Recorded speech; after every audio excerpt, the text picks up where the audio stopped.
Hi, this is Tom Vineski with the Times Leader Outdoors. I'm here with George Bowers with Fishing for a Cause. We're going to do technique number 7 of our summer bass tip series. This is the Carolina rig, and it looks complex, but George, you can explain this and simplify this for us and show us how it works. Yeah, this actual setup here is it's called the weight system, and with the weight system here, inside this brass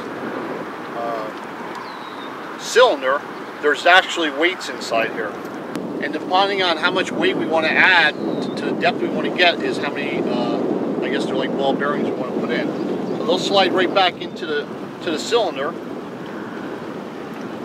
and that's what we're going to drag in the bottom. So basically we attach to one end of the line that goes to the rod, then on the other side there's a swivel, and then we attach fluorocarbon line. I like using 8-pound test fluorocarbon line, probably around 30 inches of line, 28 inches of line there, and then we will fish a Texas style weedless. Today we have a salamander on it, on the rod. And today what we're going to do, we're fishing the side of Slocum with this. What we're going to do is throw this out and reel this on the bottom nice and slow. So again, line cast. Wait till it goes to the bottom, and what we're going to do is reel this in, watching our rod tip as we reel. This here will tell us what's on the bottom. So if we're fishing here, if it's rock or if it's weeds, we can tell what's happening here. Okay. Like right now, I can feel us pulling over rocks here.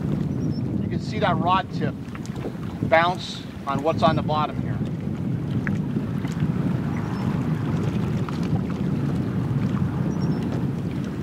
It's a good way to cover a lot of water. George, are there certain types of conditions where you would use this technique? Yeah, I mean, one good spot is, it's a good way to cover a lot of water, but especially like in stump fields or in heavy cover or in deeper water. This time of the year or later on in the year, the fish will move out from away from the shore, and it's a good way to cover the water. It tells you if there's rocks in the water, if there's logs or stumps or weeds. You can definitely feel every little bit by the tip of the rod. You can tell where you're fishing. So a lake that you might fish several times in the summer, you can kind of learn the bottom of the lake a little bit with this technique. Yeah, and one thing what happens is with lakes, they change through the year. So in the spring, you know, the fish might be uptight next to shore. Later on in the summer, they might move out in the deeper water.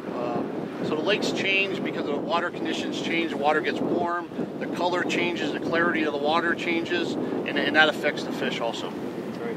Thanks a lot, George.